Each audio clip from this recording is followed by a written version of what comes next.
მე მხატვარი ვარ და მიყვარს ხელოვნება. თვალს ვადევნებ და ვეცნობი საქართველოსა თუ მსოფლიო კულტურის მნიშვნელოვან მიღწევებს. ვაანალიზებ ისტორიას და ვავლენ საინტერესო ფაქტებს. ამ სფეროში არსებულ პრობლემებს და ვესაუბრები თანამედროვე არქიტექტორებს და მხატვრებს. კითხვებს ვუსვავ კურატორებსა თუ კრიტიკოსებს. ვისმენ პროფესიონალების და ფსიქოლოგების აზრს. ჯერა, რომ ჩვენი შვილების განვითარებაზე ხელოვნებას დიდი გავლენა აქვს და მსურს გავაცნო მათ ეს საოცარი სამყარო. მე მაია კაკაბაძე ყოველ შაბათს 18 საათზე საავტორო გადაცემით კონსტრუქცია ვისაუბრებ ხელოვნების სამყაროს კულტურაზე. რადიო საქართველოს ხმა შაბათს 18 საათზე კონსტრუქცია.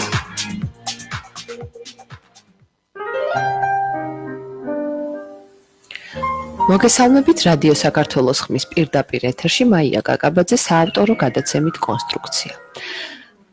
დღეს ჩვენი სტუმარია ქალბატონი ნინო იოსავა, რომელიც გარდა იმისა, რომ არის თავად ხელოვანი, დიზაინერ მოდელიორი, ასევე ასწავლის სკოლაში და აქვს თავის საკუთარი სტუდია. ძალიან დიდი ინტერესია მშობლების მხრიდან, თუ რა ასაკიდან შეიძლება დაიწყოს ბავშვმა ხელოვნებასთან შეხება, როდის შეიძლება შევასწავლოთ და როგორ უნდა შევასწავლოთ მას საწყისი უნარჩვევები, როგორ უნდა მივუდგეთ თითოეულ ასაკობრივ ჯგუფს, რა მეთოდიკით ვიმუშაოთ მათთან და ასე შემდეგ. ჩვენს რადიო მსმენელს შეუძლია დაგვიკავშირდეს და დასვას კითხვები ნომერზე 79020303 მობილური ოპერატორიდან დაუმატეთ 0. ქალბატონი ნინო, მოგესალმებით ჩვენი რადიოს პირდაპირ ეთერში და დავიწყოთ იქიდან თქვენი მოკლე ბიოგრაფია. საიდან აღმოჩნდით სკოლაში და ბავშვებთან? მოგესალმებით, მივესალმებით ჩვენს მსმენელებს. დიდი მადლობა მოწვევისთვის პირველ რიგში, მაია. რა ასაკიდან, ესე იგი, პირველ რიგში თქვენი ბიოგრაფიული ცნობები მაინტერესებს. დაამთავრე 24 საშუალო სკოლა, საჯარო. შემდეგ დავამთავრე ივანე ჯავახიშვილის სახელმწიფო უნივერსიტეტი, მოდელირების დიზაინის კურსი.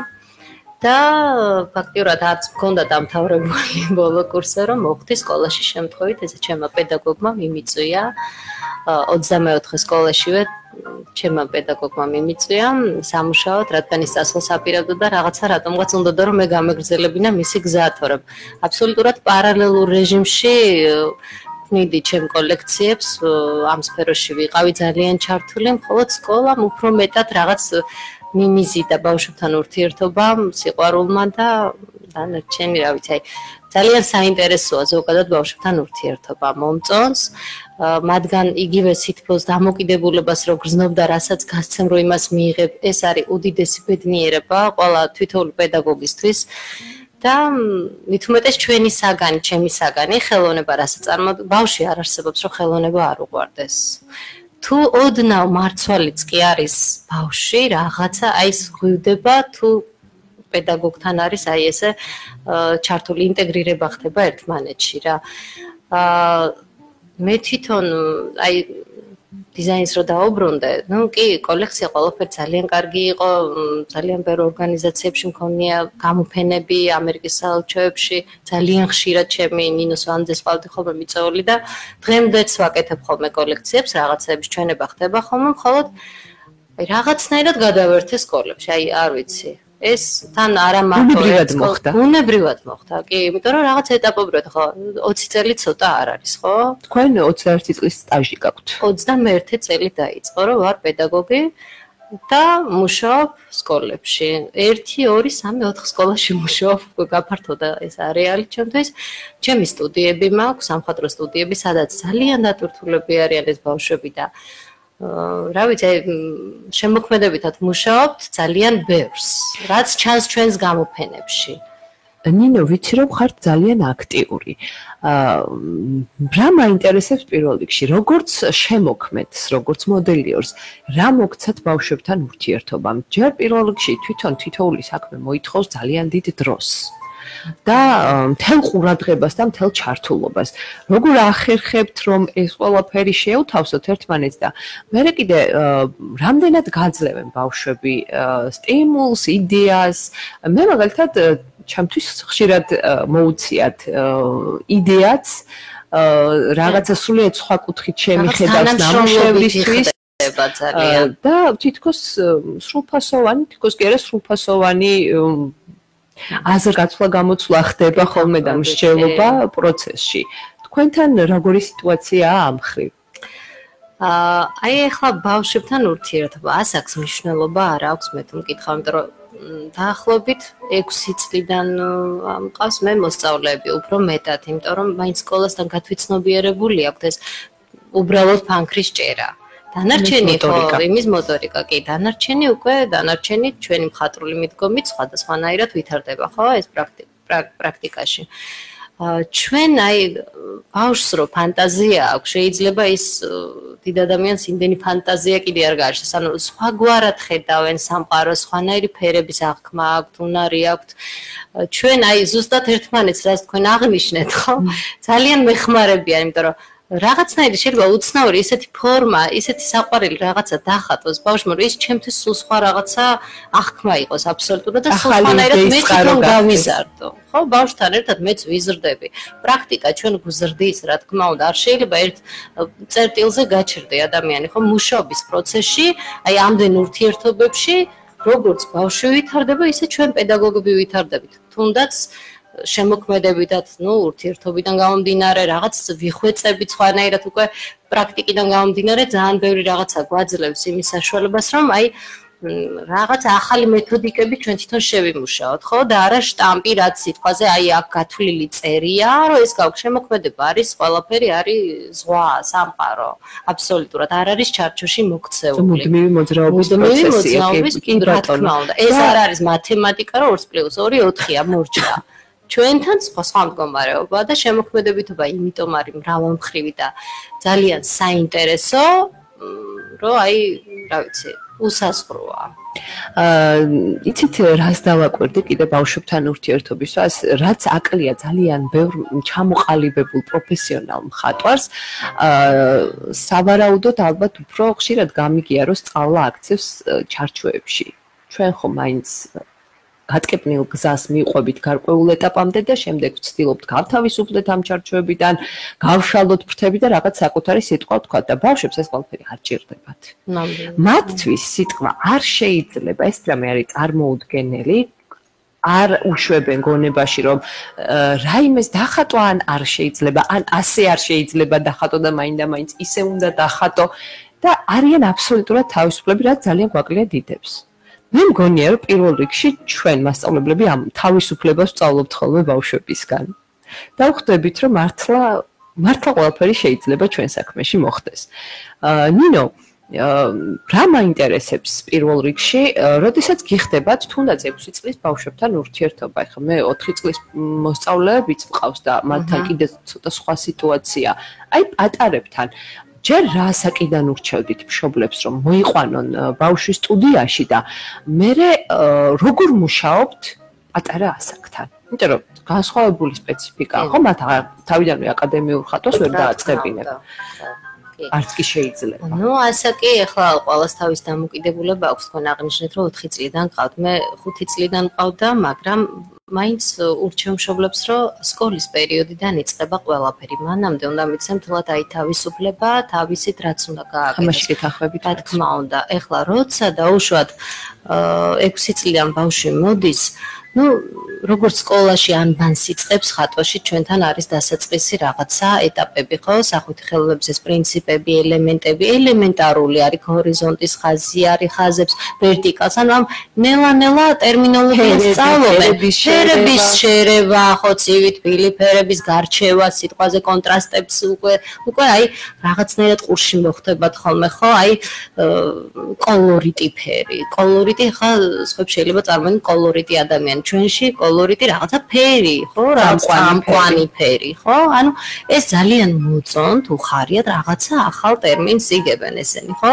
თან უკვე ხატვის პროცესში მას ნახეთ, ეს კოლორიტი ფერია, ხო? აღნიშნავენ ხოლმე წამყვანი, თუნდაც ეს კონტრასტებია, თუნდაც აი ძალიან უკვე ამაყები არიან და პატარებში საუბრობთ ხო, მაინც ჯერჯერობით, რომ აი აღნიშნავთ ხოლმე, რომ აი ბავშვებო, მოდით ჰორიზონტის ხაზი გავავლოთ, ეს დიაგონალებით რაღაც გზის ვარიანტი გავაკეთოთ, რაღაც სივრცობრივ პერსპექტივას ვაკეთებთ უკვე ახლოდან, ანუ რაც არის პატარა ფიგურებს ხატავთ და ნუ აი ამ ყველაფერს უკვე აღიქვავენ ესენი და ძალიან მარტივად აკეთებენ. აი მარტივია რაღაც მეთოდებია, ისე შეიძლება ბავშვმა საერთოდ ხატვა არ იცოდეს და მშობელს უკვირს ხოლმე რომ ეს ჩემმა შვილმა დახატა. მისმა შვილმა დახატა. აი თქვენც ამას ამბობთ ძალიან გაღიზია აი ტონით, იმიტომ რომ ჩემმა შვილმა დახატა.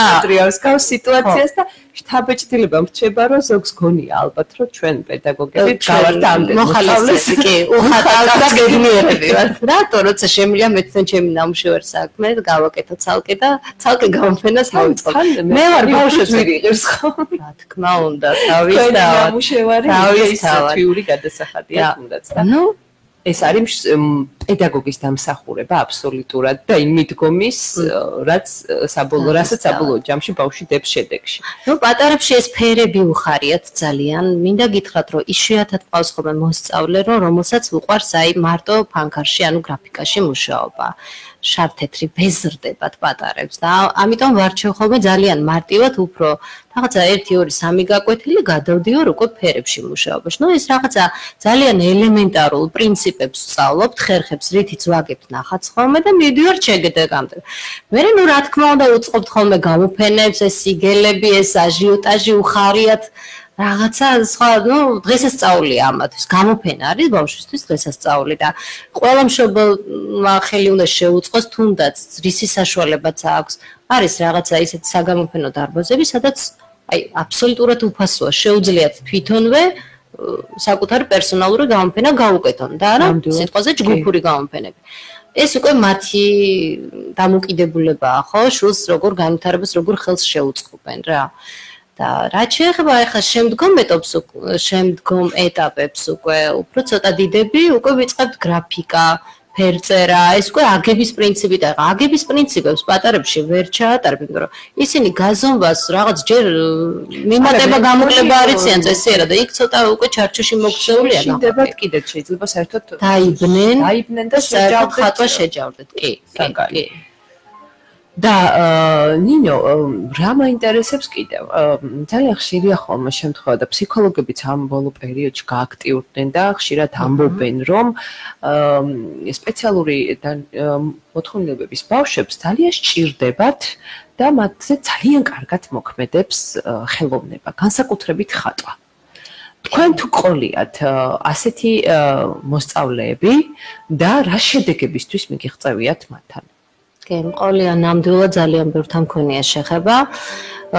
იცით რა, ჯერ ერთი რომ ინტეგრირება ხდება ესეც ბავშვებში, მეგობრული ურთიერთობა დამოკიდებულება, მე რაღაცა იცით აი მეგობრულში რას გულეს, ნუ ერთმანეთს რაღაცა იმას ფანქარი არ აქვს იმან ისათხო, რაღაცა ერთმანეთს აბსოლუტურად ძალიან აბსოლუტურად ბუნებრივად ხდება ეს ყველაფერი და მეორეც ის რომ რაც მთავარია მშობელს, აი ყოველთვის პირობას მოტორიკა არის არაჩვეულებრივი მოტორიკა უყვა ძალიან ხშირია რომ პრობლემა აქვს ხელის რაღაცა თუნდაც მეტყველების მაგრამ აი ფერებით იმით ყველაფრით რაღაცნაირად შერწყმულია ძალიან უადვილებს ურთიერთობას ხატვა არის მათთვის უმთავრესი აი ჩემთვის მაგრამ რატო არის ყველა ფსიქოლოგი ხატვაზე არ დაყავთ ბავშვები მაგრამ ფსიქოლოგები ახატინებენ კი აი რატომ მაინც ხატვა და ვთქვათ არა სიმღერა და აროგიულად უფრო მეტად გეტყვით ახლა აი სიმშვიდეს განაწყობს ხატვა საერთოდ სიამოვნებაა ხატავთ იმიტომ რომ სიამოვნებას ვიღებთ ჩვენ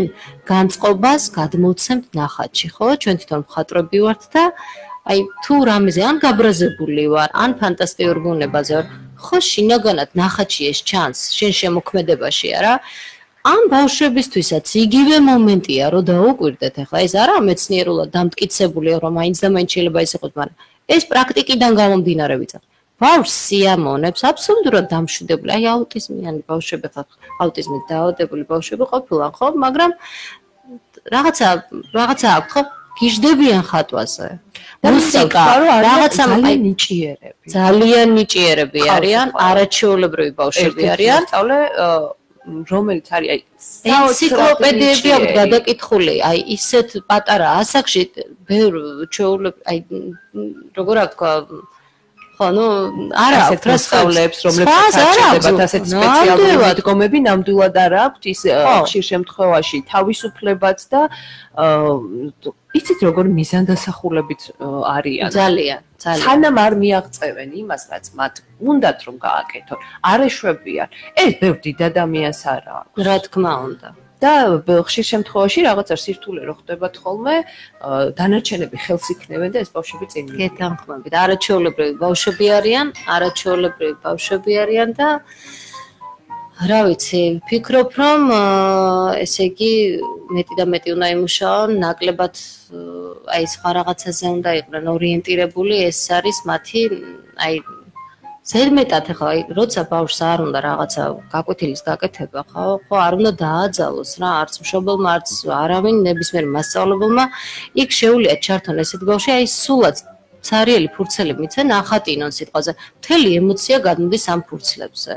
ცოტა ხანი უნდა შეეშვან, იმიტომ რომ მშობელსაც ურჩევ ამას ახლა უფრო მშობელთან მაქვს ეს დამოკიდებულება ახლა მასწავლებელმა უფრო იცის ხშირად პრაქტიკაში უკვე რა გააკეთეს. მათ თავიანთი მიდგომები აქვთ, სპეციალური იმდგეგმები აქვთ, ხო შედგენილი ყველაფერი და მშობლები ცოტა ისე უყურებენ ხოლმე, აი მინდობილი არიან მხოლოდ სკოლაზე მასწავლებელზე და მეტი მუშაობა მართებთ თავიანთ შვილებთანაც, რა თქმა უნდა, ახლა აი სწორად ალბათ გამიგებს ხომ მსმენელი, რასაც გულისხმობ, მარტო ის არ არის რაღაცა რა თქმა უნდა, მარტო მასწავლებელს არ უნდა შეხურებდეს მშობელი ხელებში და პირველ რიგში მშობელმა უნდა იმუშაოს მასწავლებელთან ერთად. და მისი რჩევების გათვალისწინებითაც, რომ ეს რეჟიმიდან არ ამოვარდეს ბავშვი. კიდევ მინდოდა რომ განმეხილოთ თქვენთან, ასე ვთქვათ, თქვენ ასწავლეთ სკოლაში ხელოვნებას. რას ისურვებდით? მოდი აქედან დავიწყოთ ხელოვნებისთვის სკოლაში. მე მაგალითად, როდესაც ვასწავლეთ სკოლაში ხელოვნებას და როდესაც მივედი ამ სკოლაში, რომ პედაგოგად უნდა დამეწყო მუშაობა, მთხოვეს რომ ამემაღლებინა ხელოვნების სწავლების დონე მოსწავლეებში. თუმცა დამოკიდებულება მშობლისა, მოსწავლისა და საბოლოო ჯამში გავბედავდა ვიტყვი სკოლისაც, აღმოჩნდა ისეთი, რომ იცი რა, მაინც ხელოვნებაა და იცის არიცის ნიშანი უნდა დაუწერო და ჭრელოპეპელოს მდგომარეობაში აღმოჩნდი. მეორე პლანკზე, ასეთივე მდგომარეობაშია მუსიკა სკოლაში, რომელიც ისწავლება და საერთოდ ვერ ხვდები თუ არასწავლის სათანადო დონეზე და მაინც უწერ იმ ნიშანს იმ არცოდნაშიც, მაშინ საერთოდ რატო ასწავლი და რატო აკარგვინებ დროს. თუ ეს დამოკიდებულება გაქვს, რომ მაინც დროის გარგვა ხელოვნების სწავლება, განსაკუთრებით მაღალ კლასებში. თქვენ რა სიტყვით, ნინო, ამასთან დაკავშირებით? იცით რა არის, ახლა მე პირადად მქონდა ადრე პრობლემა, მაგრამ ეს პრობლემა აღიქვра რაღაცნაირად, იმიტომ რომ ერთ-ერთ სკოლაში ეს არის 24 სკოლა, სადაც მე ჩემი კაბინეტიც მაქვს, ყველანაირი პირობა მაქვს შექმნილი, ამაში დირექცია ძალიან გვერდში დამიდგა, მადლობა მათ, იმიტომ რომ ყველანაირი პირობა მაქვს. აი რო შემოდიხართ ხელოვნების აღქმა აბსოლუტურად სულ სხვანაირია. ანუ თითქოს სკოლის ჩვეულებრივი საკლასო ოთახი არ არის. შემოდიხარ ყველაფერია იმისთვის, რომ ბავშვს გარემო შეუცვალო. რო შემოდიან თუნდაც აი რაღაც რეპროდუქციებიდან დაწყებული, თვითონ თავიანთი ბავშვების კუთხე მაქვს გაკეთებული, თავიანთი თაროები აქვს, ბუტაფორიებს და ეს ყველანაირი რესურსი მაქვს, ანუ წყლის საშუალებაც უნდა იყოს, იმიტომ რომ როცა ხელოვნებას ასწავლი, თუ კაბინეტი არ აქვს, ურთულესია მშრალად ჩატარება, მარტო სახელმძღვანელო და სახატავი რვეული ან თუნდაც ჩანაწერი. სახატავი რველსაც ვერ დააჭერინებ ხელში მე-9 კლასელ ბავშვს, იმიტომ რომ პროგრამა არის უზარმაზარი გასავლელი და იქაც ძალიან ესე ამონარიდია, რომელიც ბოლომდე არასოდეს თავის აზრს არ ასრულებს. აი ეს არ მომწონს მე, არ ვიცი თქვენ აი წიგნებთან დაკავშირებით უცბად გადადის აი ერთი თემიდან მეორეზე.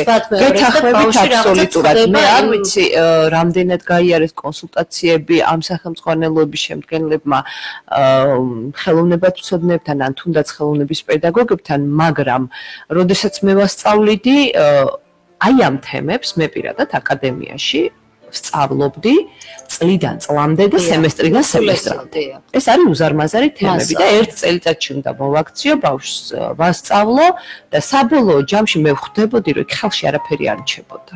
რეალური ცოდნა ბავშვს არ რჩებოდა. რაღაც ქაოსური წარმოდგენა ექმნებოდა ხელოვნებაზე და ის არს ვერ იგებდა.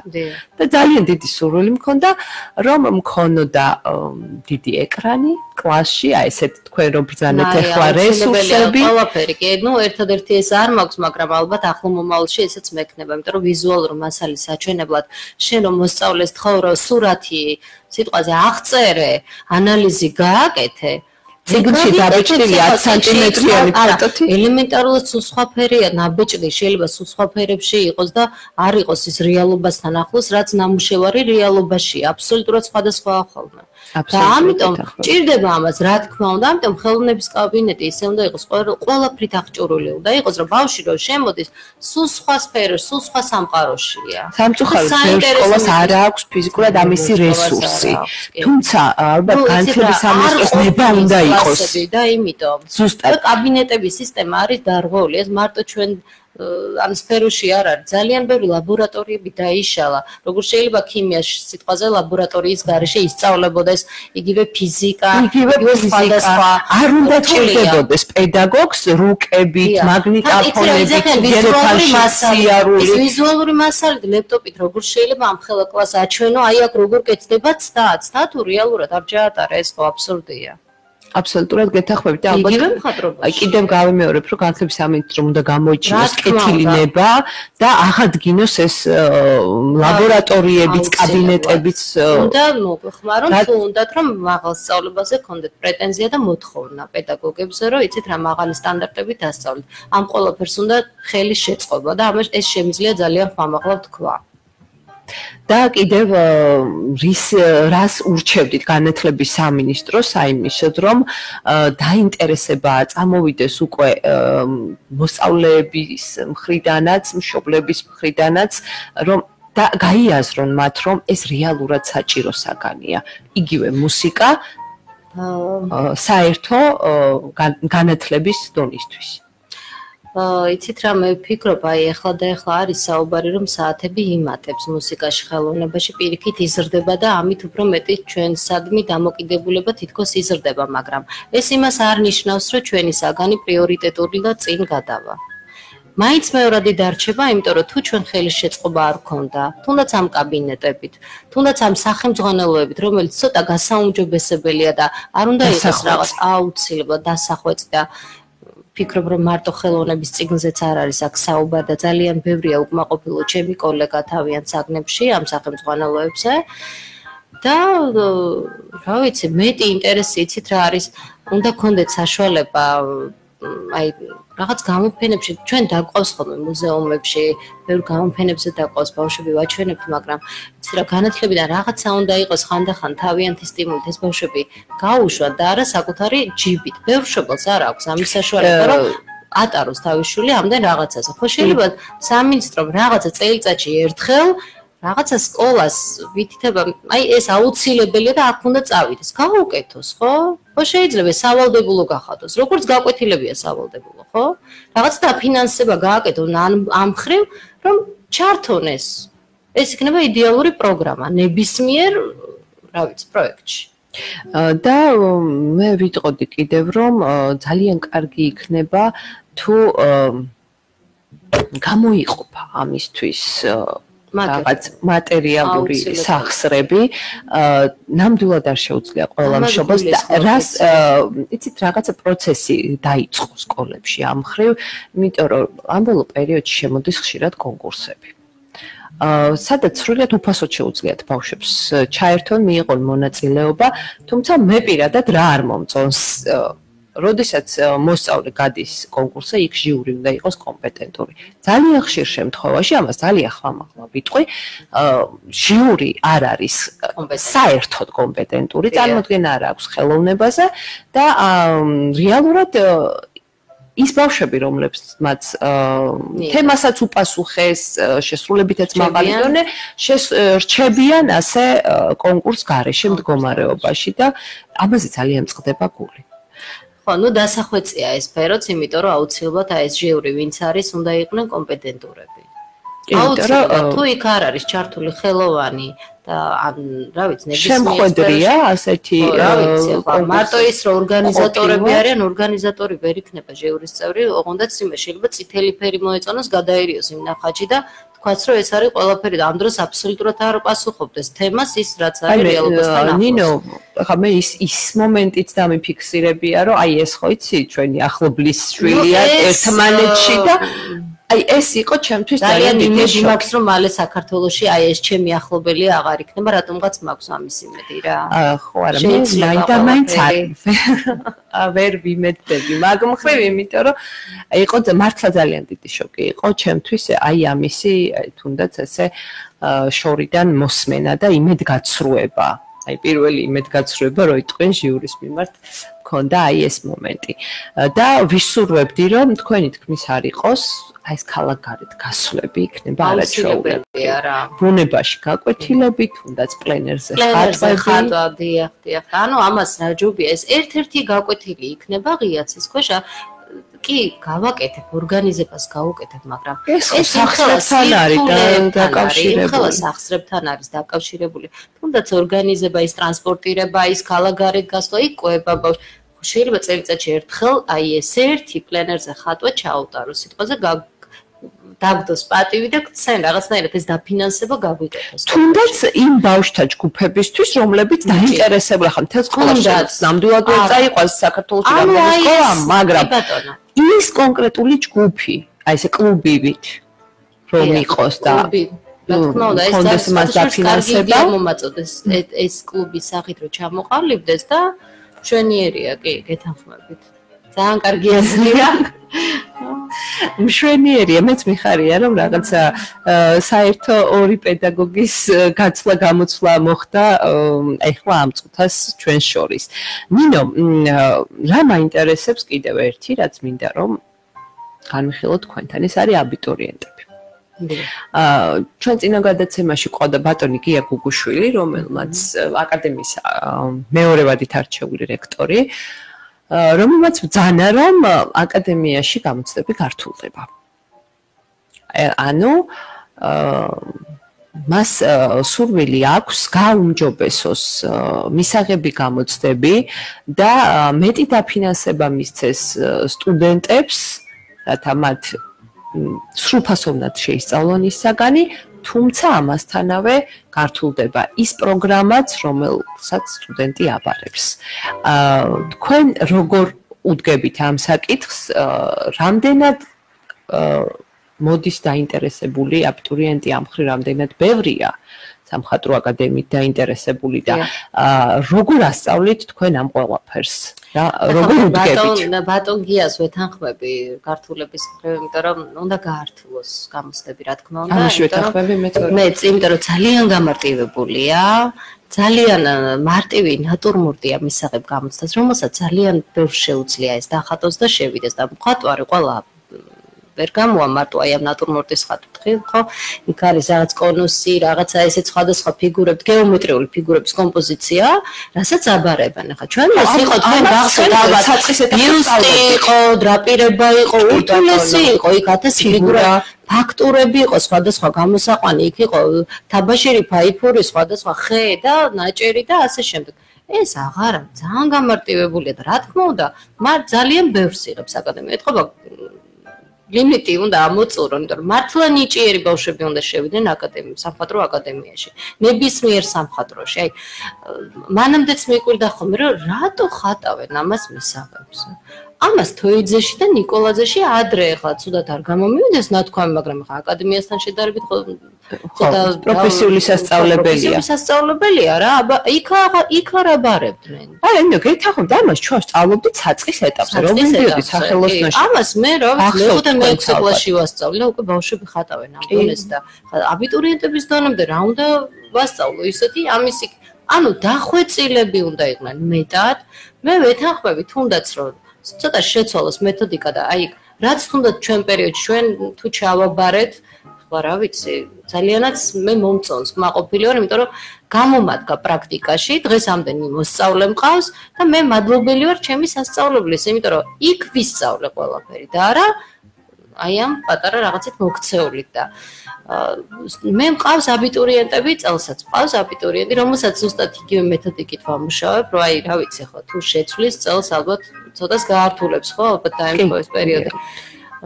საკმაოდ ძალიან კარგი გოგონა, ნუ სახელს და გვარს რეკლამასავით არ მინდა გავუკეთო და არ დავასახელებ. მასაც კი უყვირს, იცით, რომ აი ამას, რა ვიცით, მას ანუ მოსწავლეები ხდებიან, რომ ამოწმებულება ძალიან უბრალოდ ხო ამას მას ხო დავხატო მთელი წელი ამაზე როგორ ვიმუშაო, რომ ეს გავაკეთო და აბსოლუტურად მართალია, ჩვენ წლები გვჭირდებოდა საიმისოთ, რომ იმ დონისთვის მიგვეღწერო აკადემიაში ჩვენ დროს იყო გრაფიკა, ფერწერა, კომპოზიცია, ცალკე გამოცდები. ეხლა არის მხოლოდ ეს გრაფიკა, ხატვა. ფანქარში და აი ამით ამოიწურება ყველაფერი. უნდა გართულდეს, კომპოზიციაც უნდა იყოს ჩემი მოსაზრება, გრაფიკა და ფერწერა სათითაოდ ყველა უნდა ბარდებოდეს, რა თქმა უნდა, ის თავის ფაკულტეტების მიხედვით, ხო.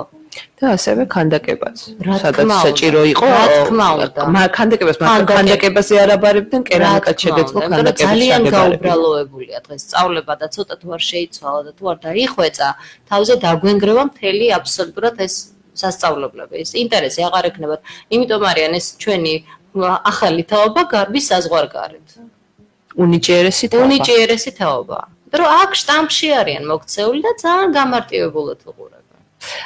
და კიდევ რა ძალიან კარგი რამ თქვა ბატონმა გიამ, თქვა ის, რომ თუ აკადემიაში სტუდენტი ჩემთან ხატავს და მისაღებ უბრალოდ აბიტურიენტი იღებს მაღალ ქულას, გამსვლელ ქულას, ხო? ეროვნული გამოცდები მას აღარ უნდა შეეხოს. მე ყოველ შემთხვევაში ასეთი აზრი გამოვიტანე, რომ მას სურს ეს გააკეთოს და ამისი მომხრე ვარ მე პირადად თქვენ როგორც შემოქმედი მეც ამისი მომხრე ვარ, იმიტომ რომ ეს აბსოლუტურად ცალკე სხვა სფეროა. აქ უნდა ბარდებოდეს ცოტა სხვა მეთოდით და არა მარტო სამხატვრო აკადემიისთვის, არამედ სახელოვნებო უნივერსიტეტები, თეატრალური იქნება, კონსერვატორია. და რა ვიცი, მადლობა ბატონ გიას, იმიტომ რომ არაჩვეულებრივი პიროვნება, მის სახელოსნოშიც არაორი რაღაც კლიპი გვაქვს ბავშვობაში გადაღებული და მის, რა ვიცი, ანუ პირადადაც ვიცნობთ. ძალიან მიხარია. ნინო, რას ურჩევდით მშობლებს, რომლებსაც არ აქვთ შესაძლებლობა მიიყვანონ სტუდიაში ბავშვი და სურთ ამ ბავშვებს რომ ისწავლონ ხატვა სახლის პირობებში. როგორ შეიძლება საკუთარ შვილს მივცეთ ელემენტარული რჩევები უნარ ჩვევების გაუმჯობებებისთვის.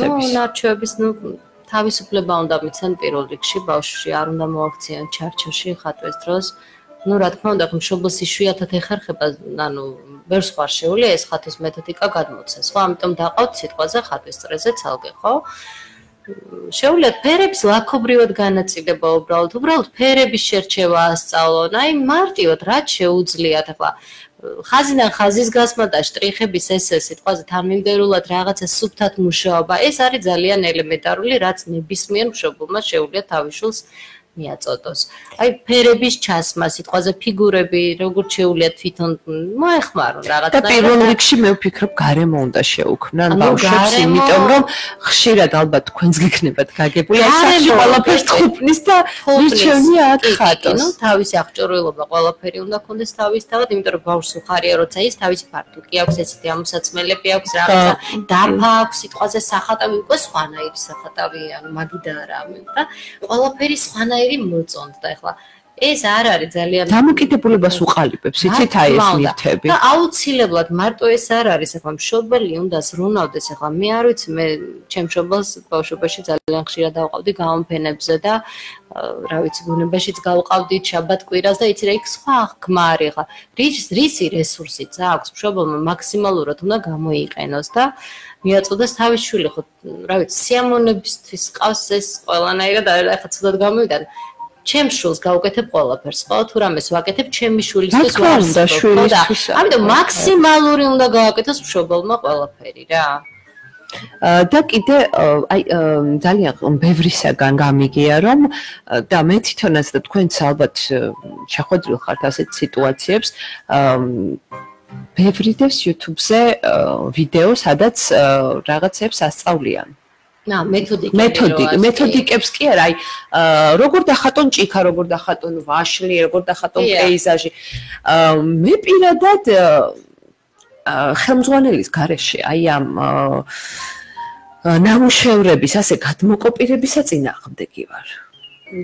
მე პირადად მე არ ვიცი სხვისი დამოკიდებულება და მაინტერესებს თქვენ რამდენად როგორ უდგებით ამ საკითხს და თუ დადებითად თუ უყურებთ რაში გეხმარებათ თქვენ ეს ყველაფერი იქნებ მეც და მეხმაროს მეთოდიკას რო გითხრათ რომ მეთოდიკას იქიდან მე პირადად აი ხა ჩემ პრაქტიკაში მეთოდიკას არანაირად არ ვიყენებთ რა როგორ იმიტომ რომ მე მაშინ რისთვის ვარ მასწავლებელი თუ მე არ ვასწავლე რა როგორ იხატება ხო მაგრამ ეხლა გეტყვით აი ეს არის პრობლემა ხოლმე ბავშვი როდესაც მოდის ჩემთან ცოტა ზარმაცი თაობაა რომ აი ეზარებათ ფიქრი რაღაცა რომ ნახატი საკუთარი ფანტაზიით დახატონ. აი სულ ამაზე მაქვს პრობლემა.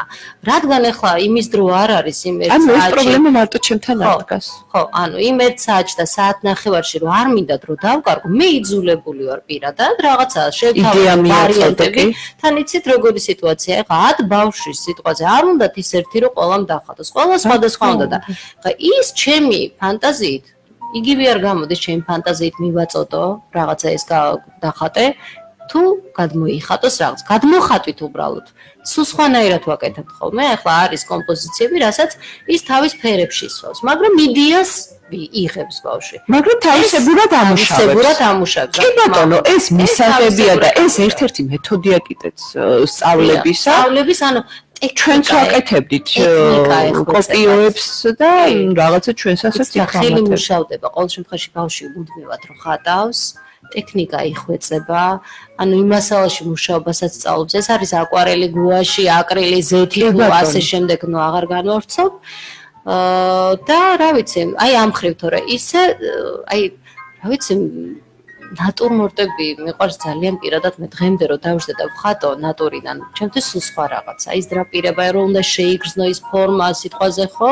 რაღაც ნაოჭი დრაპირების ხო ნაჭრის და აი ესეც ეზარებოდ არ ვიცი რატო აი პატარა თაობაში ოღონდაც ნატურმორტი არ და მე ვიტყვით ალბათ რატომ იმიტომ რომ როდესაც უყურებენ YouTube-ზე აი ვიდეოებს ფორმებია მარტივად არის ეს ეზარებოდ ჩვენები მე ერთბაშად და ცდილობენ რომ გააკეთონ თვითონ და ხვდებიან რომ ეს უი ესეთი მარტივიც არ ყოფილა გულსაც იცრუებენ ზოგიერთს კიდეც გამოსდის ის რაც აჩვენეს და უკვე თავისი ინიციატივით შრომის ჩადება აღარ უნდა და საბოლოო ჯამში შედეგს ვერ ვიღებთ. ცოტა სიზარმაცის ბრალია. ეს არის სიზარმაცის ბრალი, კი. და მეგონა რომ რატომღაც ალბათ მეთქი რაღაცა მე მხვდებიან ხშირად ისეთი ბავშვები რომლებსაც ფანტაზიის არა ფანტაზია ბავშვს აქვს სხვა უნარი და არ იყენებენ. მინდა გითხრათ რომ უფრო პატარა ასაკში მერე და მერე რო იზრდებიან ძალიან ხდებიან პედაგოგზე დამოკიდებულები აი ზუსტად შემთხვევაში ამის გასია მას რა დავხატო ვა ესეთი მე უნდა გითხრა რა დავხატო მე შეიძლება მეთოდიკით შეგისწორო გაგიკეთო რაღაცა გაჩვენო როგორ კეთდება და არა ის რომ აი სიტყვაზე შტამპივით ხო აი ეს ყვავილი დახატე ხო არ უნდა იყოს ეს მომენტი ხო სხვათა შორის ხშირ შემთხვევაში მშობელსაც არ ესმის ხოლმე ეს და თulis რომ მასწავლებელმა უნდა უთხრას აუცილებლად ყველა გაკვეთილზე ბავშვმა რა დახატოს ჩვენთან აბსოლუტურად სხვა მეთოდი მასწავლებელი მზად არ არის მე ხო მშობლის თვალით დანახული ვართ რომ ჩვენ არ ვართ მზად რომ რა უნდა დავახატინოთ ბავშვს ანუ არ ვართ მომზადებული გაკვეთილზე და ბევრი ვერ ხდება რომ ამით ფანტაზიას უღვივებ მასწავლებელი ეს ფაქტიურად რომ ეთქვი შტამპით რომ იცი ეს უნდა ხო, მაგრამ როდესაც ვთხოვრო თვითონ იაზროვნოს ეს უკვე გამეძება. რა თქმა უნდა. Რა თქმა უნდა, ეს არის და მინდა ვუთხრა მშობლებს, რომ პირიქით ხატვაში არ ხდება დაშტამპვა, აქ არის მეთოდიკა აბსოლუტურად ამოტრიალებული და მაქსიმალურად უნდა მოვთხოვოთ საკუთარ შვილებს, რომ მათ იაზროვნონ. აუცილებლად როგორც ესე იგი, იგივე შემიძლია ეს აზროვნება ძალიან მინდა ხოლმე რომ მრავალფეროვანი იყოს ეს ტექნიკურად შესრულების პერიოდშიც, ხო? მასალაში არ მინდა რომ მარტო სიტყვაზე აი გუაშით ნამუშევარი რო აქვს, ხო? იქ რაღაცა შეიძლება აპლიკაციის სახით რაღაცა იყოს, რაღაცა ორიგინალური 3D-ში ამოწეული, აი ძალიან, რა ვიცი, ისეთ რაღაცებს ვაკეთებთ ხოლმე, რომ ძალიან საინტერესოა. საბოლოო ჯამში გამოდის ეფექტი საოცრება. კი, საოცრება და აი ამ ყველაფერშიც იცი რა, შენ მასწავლებელი თავიდან რა თქმა უნდა ასწავლი აქ როგორ შეიძლება გააკეთო, რასთან რა იქნება უფრო ლამაზი, თუნდაც ის კოლაჟური ვარიანტი, ხო? მაგრამ მე უკვე სულ თავისით უნდა წავიდეს. ეს უკვე და უბრალოდ უნდა მიხმარო მას ხმარებით მხოლოდ ტექნიკურად სუფთად შეასრულოს ნამუშევარი. კიდევ ერთი შეკითხვა, რომელსაც რაღაცა ხშირად მისმევენ ხოლმე, რამდენი ხანი ჭირდება ნამუშევარს? არა, პატარა ასაკის მოსწავლეს რომ ხატვა ისწავლოს. აი, ბავშვი შემოვიდა პირველი კლასიდან, რამდენი ხანი ჭირდება მას? იცი რა ინდივიდუალურია. ეს არ შემიძლია ვთქვა, რომ რამდენი ხანი ჭირდება. შეიძლება 2-3 გაკვეთილში ბავშვმა უკვე აიტაცოს მეთოდიკა, მაგრამ შეიძლება 1 წელი გავიდეს. ეს არ შეკითხვა არის ასეთი სახის. რამდენ ხანში ისწავლის ხატვას? ხო, ნუ აი ვერ ხვდები.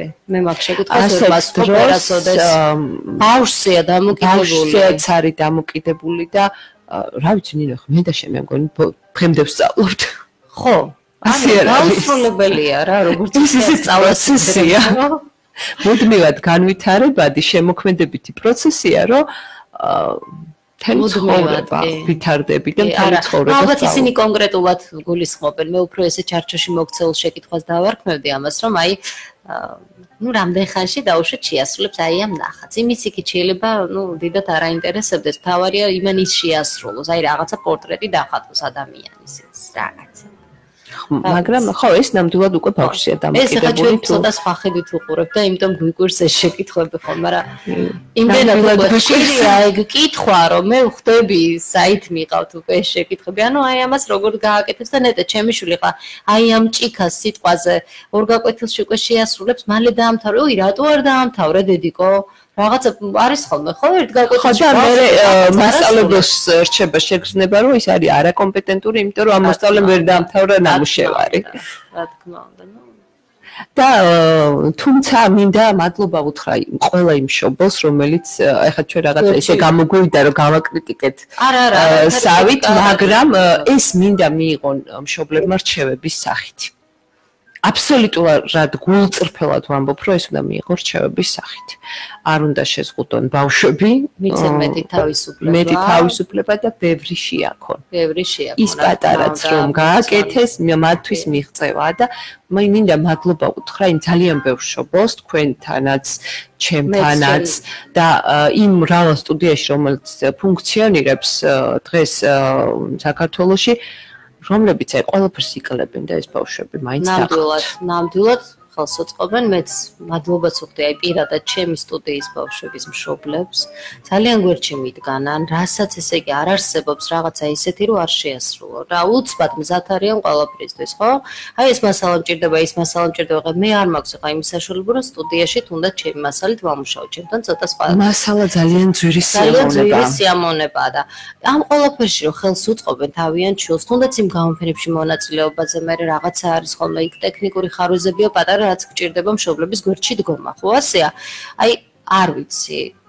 ამით ვარ ალბათ მე ძლიერი პედაგოგი, რომ აი ესეთი გარემოცვა მყავს. კი ბატონო, ამაში მეც გეთანხმებით, როდესაც ძლიერი გუნდი ყავს პედაგოგს ზურგს უკან მშობლების სახით, ეს არის ძალიან დიდი ბედნიერება და შედეგისთვის არის ერთად მებრძოლი გუნდი. ჩვენ ერთად მუშაობთ. მე მოსწავლე მშობელი. აი ეს არის სიძლიერე და მიზნისკენ. ნინო, მოდი მოკლედ გკითხავთ, რა გეგმები გაქვთ უახლოეს მომავალში? ვიხილავთ თუ არა თქვენი მოსწავლეების აპირა და თქვენს კოლექციას, სიახლეს, გამოფენას რას აპირებთ? ნუ კოლექციას რაც შეეხება, პატარ-პატარა ყოველთვის მაქვს ხოლმე რაღაც პატარ-პატარა ჩვენებები ხოლმე და ისევ რა ვიცი აქტუალურია ამ შემთხვევაში უფრო მეტად ვარ გადართული თექის ნამუშევრებზე. ახლა საშემოდგომო ზამთრის კოლექცია მოდის და აქტუალურია ჩემთვის უფრო მეტად პერიოდი. ხომ არ ვიხილავთ სადმე და როგორმე? გამოფენის სახით სიამოვნებით დაგპატიჟებთ. როგორც კი პროდის გეგმავთ? ჯერჯერობით არ ვარ ჩამოყალიბებული, იმიტომ რომ ჯერ ვარ მაშინ ველოდებით სიახლეებს ქალბატონ ნინო თქვენგან. მინდა ძალიან დიდი წარმატება გისურვოთ თქვენ პირადად როგორც შემოქმედს და ასევე როგორც პედაგოგს მინდა თქვენ სტუდიას ვუსურვო დიდი წარმატება ასევე და ყოველთვის გაგვახარებს თქვენი და თქვენი მოსწავლეების წინსვლა. ჩვენს რადიო მსმენელს კი დავემშვიდობოთ ამჯერად მომავალ შაბათამდე ჩვენ კვლავ შევხვდებით საქართველოს ხმის პირდაპირ ეთერში მაია კაკაბაძის საავტორო გადაცემით კონსტრუქცია. კარგად ზანდებოდეთ.